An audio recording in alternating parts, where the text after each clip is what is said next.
우리 예수님께서 이 세상에 오셔서 여러 가지 기적과 많은 일들을 행하시죠. 그런데 그 예수님의 사역 중에 가장 귀한 사역, 그것은 제자 교육이었습니다. 제자를 택하여 기르시는 일이 주님이 가장 귀하게 여기셨고, 그래서 오늘 본문의 배경인 가이사랴 빌립보 이스라엘 최북단에서부터 이제 예루살렘의 십자가에 달리시러 내려오시는 그 과정에서 오늘 본문 32절에도 나옵니다만 드러내놓고 십자가의 도, 제자의 도를 가르치십니다. 그러면 예수님의 제자들은 어떤 사람이 제자였을까요? 물론 본문에 나오는 12 제자도 있습니다만 어떤 사람이라야 예수님의 제자 자격이 있을까요? 오늘 본문에서 주님은 누구든지 제자가 될 수 있음을 말씀하십니다. 그 대목이 오늘 본문 34절입니다. 34절에 예수님께서는 제자도의 핵심 말씀을 하시면서 누구에게 하시냐면 이왕에 택한 제자들과 함께 있는 무리와 제자들에게 말씀하시되 누구든지 나를 따라오려거든 하고, 제자도는 누구에게나 열린, 만민에게 열려있는 도임을 말씀하십니다. 저와 여러분도 또 이곳에 없지만 지금은 세상의 죄악 가운데 빠져 있다 할지라도 그들까지도 언제든지 누구나 제자가 될 자격이 있습니다. 주님께로 돌아와서 주님을 따르면 그들은 주의 제자가 될 것입니다. 날 때부터 제자로 도장 찍혀서 나온 사람 없습니다. 빈부귀천을 막론하고 남녀노소를 막론하고 예수님을 진심으로 따르는 자는 누구든지 주님의 제자일 수 있습니다. 요즘의 사회에 미투 운동이 전개되고 있습니다. 법조계로, 예술계로, 종교계로 이 미투 운동이 번져가고 있습니다. 이 운동을 보면서 인간의 본성, 이 본능이, 인간의 몸속에 들어있는 이 동물성이 얼마나 끈질긴 것인가를 바라보게 됩니다. 육체 속에 우리 모든 사람들 다 마찬가지예요. 여러분 속에도 다 이런 정욕이 들어있어요. 이게 어떻게 우리를 끈질기게 건들고 유혹하는지요. 모든 사람들에게 다 이 육체의 정욕이 있는데 이것이 터져나오는 모습을 봅니다. 그런데 그렇게 망가진 사람들도 있지만 이 시대에도 정말 성결하게 그리스도인답게 하나님의 사람으로서 자신의 삶을 성결하게 살아가는 그런 선배 신앙이들도 있고 지금도 그렇게 살아가는 이들도 없지 않습니다. 그러면 위대한 성자들은 어떻게 그렇게 정결한 삶을 살고 정결한 그리스도인으로서 성자가 될 수 있었을까요? 그것은 그들이 예수님을 따르겠다는 결단과 함께 예수님께 자기의 전 삶을 걸고 가는 헌신이 있었기 때문입니다. 날 때부터 성자 없습니다. 위대한 성자에게도 육체적인 욕망이 있습니다. 그러나 그들은 예수님을 배우고 예수님을 따르기로 결단하고 어떻게 하든지 예수님 앞에 흠결 없는 하나님의 사람으로 살려고 힘쓰고 애쓰기 때문에 그들의 삶이 거룩한 성자의 삶이 된 것이죠. 한국 교회사, 초기 교회사에도 그가 나타나면 장이 서지 않는 그런 폭력배였지만 그가 예수님을 믿고 그의 삶 전체를 주님께 헌신하고 예수님을 배우고 나갈 때 훌륭한 목사님이 되시고 한국 교회사에서 존경받는 그런 참 훌륭한 삶을 살다간 목사님들도 계십니다.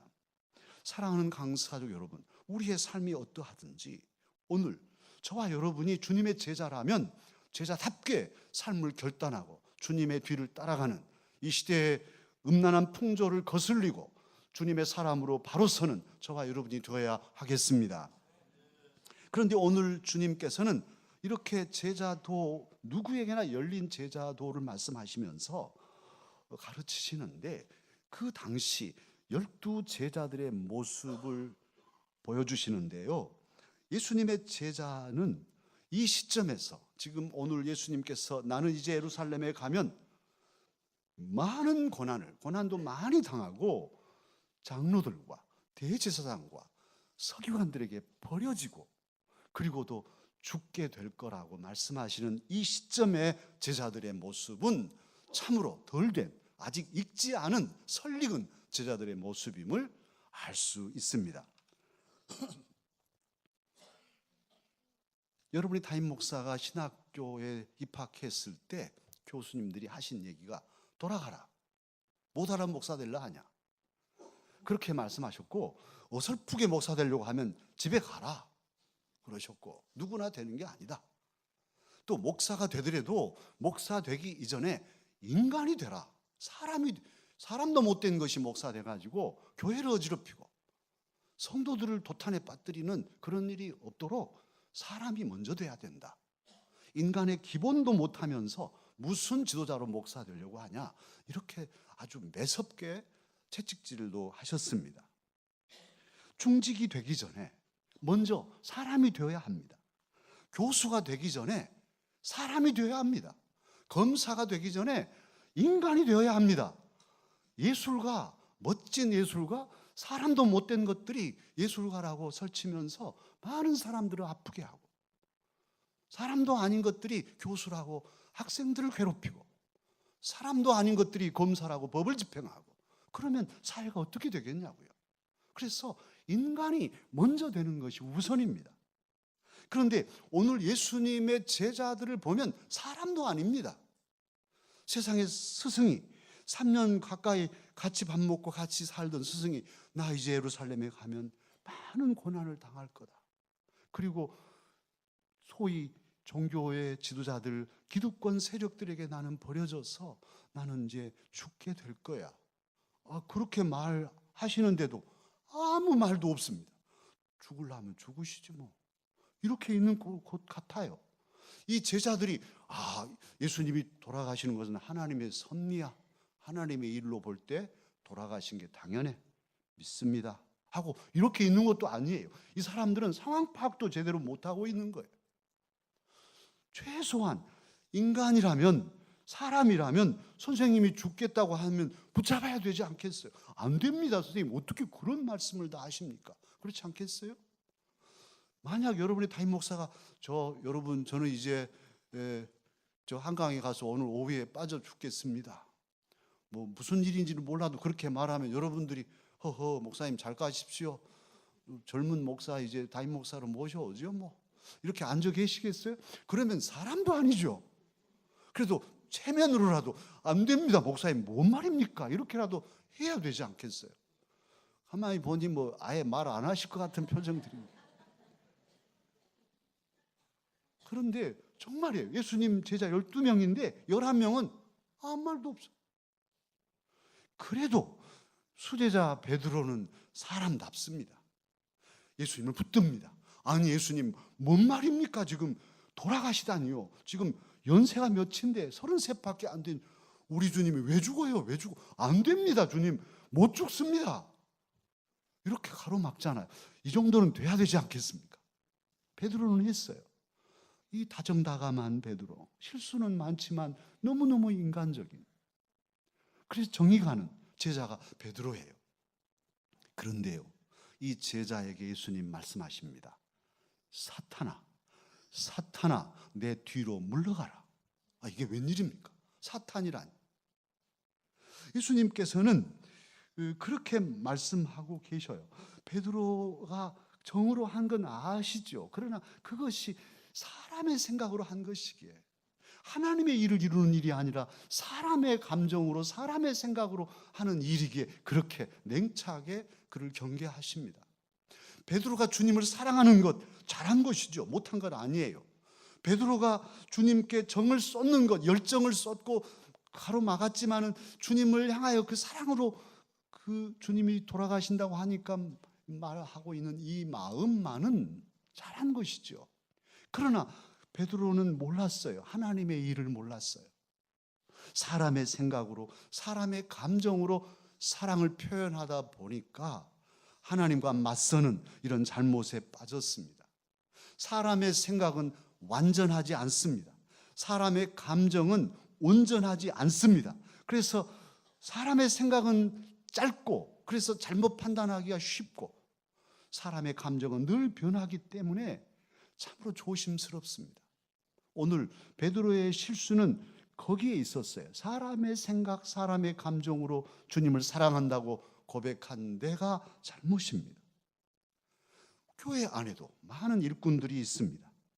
생각이 많지만 아무 말 없이 반응 없이 속으로만 생각하고 계신 분들도 많고, 혹 베드로처럼 정말로 교회를 사랑하는 마음이 뜨거워서 또 주의 종들을 사랑하는 마음이 더 너무너무 넘쳐서 항변하는, 베드로처럼 안 됩니다 이렇게 항변하는 일꾼들도 있습니다. 그러나 둘 다 아무 말도 안 하는 사람이나 항변하는 제자나 둘 다 온전한 제자도는 아닙니다. 선의의 원망, 인간적인 불평, 인간적인 감정이 폭발하려고 할 때 우리는 생각해야 합니다. 바른 제자도, 그것은 하나님의 일을 생각하는 것임을 기억해야 합니다. 아무리 하고 싶어도 주님께서 뭘 원하시는지, 주님이 기뻐하시는지를 묻고 주님께서 하라 하시면 하고 하지 마라 하시면 아니하는 이러한 하나님의 일을 생각하는 마음이 제자도의 마음 속에, 제자도의 길을 가는 저와 여러분 속에 있어야 할 것입니다. 그렇게 주의 일을 생각하며 주님의 교회를 내 감정과 내 생각으로 사랑하지 않고 주님이 주시는 그 말씀과 주님이 주신 성령의 감동으로 감당하며 살아가는 저와 여러분이 되십시다. 이제 주님께서는 진정한 제자도를 밝혀주십니다. 주님이 가장 원하시는 제자도는 무엇일까요? 그 제자도를 예수님께서는 직접 몸소 실천하셨는데요, 그게 바로 십자가의 도입니다. 오늘 본문에 나오는 사건이 마태복음에도 기록되어 있어요. 마태복음 16장에 기록되어 있는데, 오늘 마가복음 8장 29절에서 베드로는 고백합니다. 너희는 나를 누구라 하느냐 할 때 주는 그리스도이십니다. 여기까지만 마가는 기록해 놨어요. 그런데 마태복음 16장 16절에 보면 주는 그리스도이시오, 주는 그리스도시고 살아계신 하나님의 아들이십니다. 이렇게 하나님의 아들로 고백합니다. 그런데요, 그렇게 고백한 구절 다음에 오늘 본문에는 31절인데 예수님은 당신을 하나님의 아들로 표현하시지 않고 인자라 말씀하십니다. 인자가 이제 예루살렘에 가면 많은 고난을 받고 지도자들에게 버려지고 죽임을 당할 것이다. 인자란 사람의 아들이란 말이에요. 그러니 하나님의 아들로 고백한 베드로 앞에서 나는 하나님의 아들이지만 사람의 아들로 이 땅에 왔고 사람의 아들로 사람들을 살리려고 나는 죽으려고 한다. 그 사람의 아들의 초점을 두시고 제자도를 말씀하고 계십니다. 우리 주님 하나님 아들이시지만 하늘 보좌를 버리시고 사람의 아들로 태어나시고 자라시고 사람의 아들로 사셨어요. 사람의 죄를 사하려면 죄 없는 사람이 그 값을 치러야 되는데, 그렇기 때문에 예수님은 철저히 사람이 되셔야 했고 온 인류 사람의 죄를 한 몸에 감당하시고 죄 없으신 사람의 아들 예수님께서 십자가에서 물과 피를 쏟으셔서 그 십자가 사랑으로, 조금 전에 우리 찬양대 찬양한 것처럼 그 십자가 사랑으로 우리를 구원해 주셨습니다. 그 예수님께서 제자도의 핵심을 말씀하시는데 오늘 본문 34절이 바로 그 핵심 구절입니다. 우리 다 함께 읽으십시다. 무리와 제자들을 불러 이르시되 누구든지 나를 따라 오려거든 자기를 부인하고 자기 십자가를 지고 나를 따를 것이니라. 이게 제자도의 핵심입니다. 그 첫째는 자기를 부인하라고 하십니다. 내 뜻이 아니고 하나님 아버지의 뜻을 찾으라는 것이죠. 하나님 아버지의 뜻 앞에서 내 뜻을 꺾으라는 것이에요. 예수님 모범을 보여주셨습니다. 십자가를 지시기 전날 밤 겟세마네 동산에서 예수님 기도하시면서 말씀하시죠. 아버지여, 이 잔을 내게서 지나가게 하옵소서. 그러나 나의 원대로 마옵시고 아버지의 원대로 되기를 바라나이다. 할렐루야. 아버지의 뜻을 이루기를 바라는 이 태도. 내 생각이 다 있어요. 내 모든 주장이 있어요. 내 감정이 다 있어요. 그러나 하나님, 아버지께서 뭘 원하시는가? 나를 부인하는, 이건 내 생각이야, 내 감정이야, 다 꺾는 이것이 제자의 기본 자세입니다. 베드로는 자기를 부인하지 못하고 주님 가로막고 설치다가 나중에 가야바 법정에서 정작 예수님 앞에서 예수님을 부인하는 이런 오류에 빠지고 말았습니다. 자기를 부인한다는 것은 자기를 포기하는 것이고 특히 소유권을 포기하는 것이에요.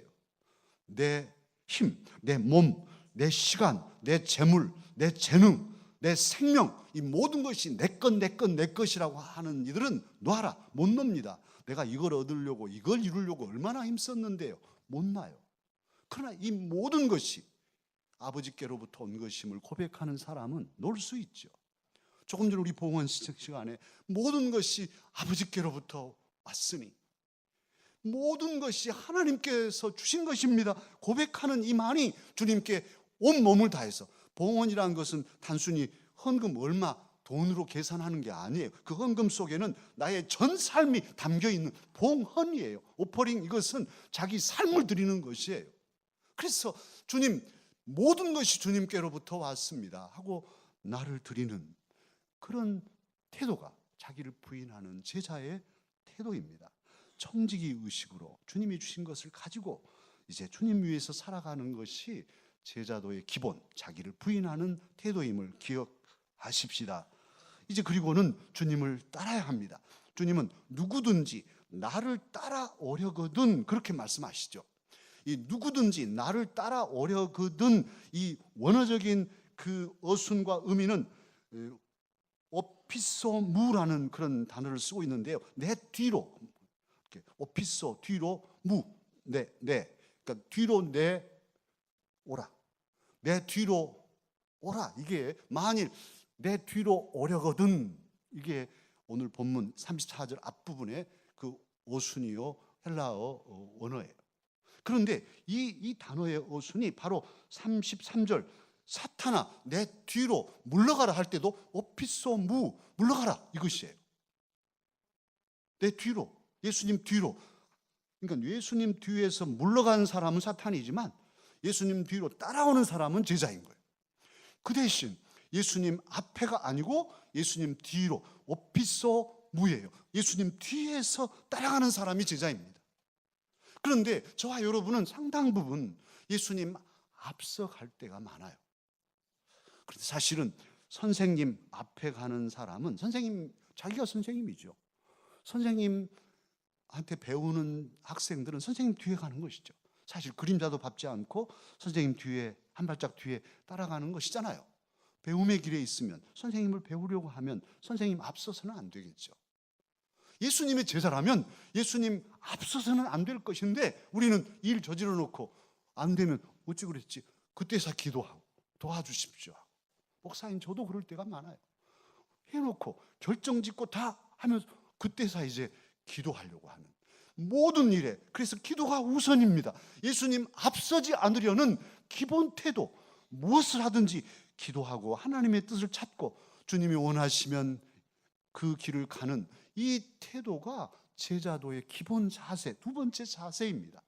사랑하는 강사 여러분, 예수님 앞서지 마십시다. 항상 예수님 뒤에 따라가십시다. 그러면 뭘 지고 따라갈까요? 오늘 주님 34절에서 뭐라 하시나요? 예수님 앞서지 않고 뒤따라가되 지고 갈 것이 무엇이냐 하면 자기 십자가를 지고 나를 따를 것이라, 이렇게 말씀하셨어요. 사랑하는 강사가족 여러분, 자기 십자가가 무엇일까요? 여러분의 십자가는 무엇인가요? 다 다르겠죠. 사람마다 다 다를 거예요. 나의 십자가, 여러분의 십자가 다를 수 있어요. 십자가란 어떤 사람에게는 가까운 가족이나 사람이 십자가일 수도 있고, 집안에 어떤 사람이 아파서, 또 집안에 어떤 사람이 맨날 나를 핍박해서 십자가일 수도 있죠. 또 사명, 감당할 사명. 우리 이준 장로님, 우리 한 권사님 사명 때문에 어머니가 돌아가셨어도 예배를 드리고 있어요. 사명을 감당, 기도자로, 지휘자로. 이게 지고 가는 십자가죠. 또 여러분 나름대로 다 십자가, 사명의 십자가가 있을 수 있고 또 상황이 십자가일 수도 있어요. 오늘 예수님께서는 모범을 보여주셨는데 예수님의 십자가는 뭐였습니까? 겟세마네 동산에서 그 십자가를 고난의 잔이라고 표현하셔요. 너무너무 수치스럽고 아주 징글징글하게 아주 창피하고 그래도 감당해야 할 아주 쓴 잔, 이 고난의 잔으로 표현하시고 또 내가 심히 고민하여 죽게 됐다. 너희들 나를 위해서 기도해 다오. 그렇게 하셨으니까 아주 심히 고민스럽고 그리고도 당신의 전 삶을 던져서 많은 인류를 구원하기 위해 희생해야 할 이 아픔, 또 인간으로서는 두려움, 이런 어떤 것이 십자가였죠. 우리에게는 하나님의 일을 생각하고 예수님 뒤를 따르려고 할 때 이제 결심하고 따르려고 하는데 따를 수 없게 가로막는 것 또는 유혹하는 것, 참으로 주님을 위해서 나의 전 삶을 던져야겠다고 하는데 나로 죽지 못하게 하는 것, 나를 괴롭게 하는 것, 뭐 이런 것들이 십자가일 수 있겠습니다. 최근에 우리 교회 집사님 중에 한 분, 안 믿는 남편 눈치 봐가면서 신앙을 지키려고 애를 쓰는, 발발거리고 왔다 갔다 교회에 달려오고 그런 모습들 보면 마음이 짠한 집사님이 계셨어요. 그런데 건강이 좀 안 좋아서 진찰을 받았더니만 암이라고 이렇게 진단이 나왔습니다. 참 그렇게 살아보려고 애를 쓰고 믿음 지키려고 애를 썼는데 왜 암이에요? 또 우리 집사님들 중에는 부부가 또 암이 걸려서 그걸 이겨내고 있는 집사님도 계시고. 어떨까요? 만약 여러분이 그런 처지를 당했다면 제자의 길을 가실랍니까? 언제까지 제자의 길을 가야 할까요? 한 20년쯤 정도 하시고 주님 이제는 이 정도 했으면 됐죠? 보험 들었습니다 하고 그만둘까요? 어떻게 해야 할까요? 다행히 그 집사님 힘드시지만 기도 부탁하려고 알려주시고 오늘도 지금 예배 이 자리에 참여하고 계세요. 어떻게 얼마나 마음이 무거울까? 그래도 제자의 길을 포기하지 않으려고 주님 믿고 주님 앞에 주님 뒤서 앞서지 않고 주님 뒤 따라가는 이 일을 포기하지 않으려고 예배드리고 있어요. 미국의 위대한 부흥사인 빌리 그레함 목사님이 21일 엊그제 별세하셨어요. 99에. 김일성에게도 복음을 전하신 분이시잖아요. 세계 도처에 큰 집회를 하셨고 저 전문날 70년대에 정말 더 바이블 세스 하면서 강력한 메시지로 짧은 이렇게 단어로 말씀들을 전하던 그 열정과 그 말씀들이 귀에 쟁쟁해요. 그런데 99세로 돌아가셨어요. 하나님 나라에 가셨습니다. 근데 이분이 살아계실 때 무슨 말을 했냐면 제가 CBN 뉴스를 보다가 거기에 참 내 마음에 와닿는 글이 있어서 소개합니다. 그분이 당신의 도서관을 헌납하면서 하신 말씀이었는데요. 나의 온 삶은, 나의 온 생애는 나를 찾고 나를 생각하는 것이 아니라 주님을 기쁘시게 하고 예수님을 높이는 것이었습니다. 이렇게 고백했어요. 그러니까 빌리 그레함 목사님은 당신이 결심하고 온 삶을 어떻게 살았냐? 주님을 기쁘시게, 어떻게 하면 기쁘시게 할까? 그리고 예수님을 높이려고 하는 것으로 자기의 전 삶을 살아왔다고 그렇게 고백하셨어요. 사랑하는 강사 여러분, 여러분도 주님의 제자이시지 않습니까? 한 번뿐인데요, 두 번도 살 수 없는 삶을 앞으로 어떻게 살아가야 할까요? 주님 앞에 앞서지 않고 십자가를 지고 가야 할 이 사명, 이 제자도를 우리가 들었는데요. 오늘 또 주님은 저와 여러분이 참으로 결단하고 주님 뒤를 한 발 한 발 힘들지만 발발거리면서도 부들거리면서도 넘어지지 않고 걸어가며 우리에게 맡겨준 사명의 십자가, 사람의 십자가, 상황의 십자가 다 잘 짊어지고 주님 오라 하시는 그날까지 올곧게 믿음길, 사명길을 가기를 원하고 원하십니다. 기도하겠습니다.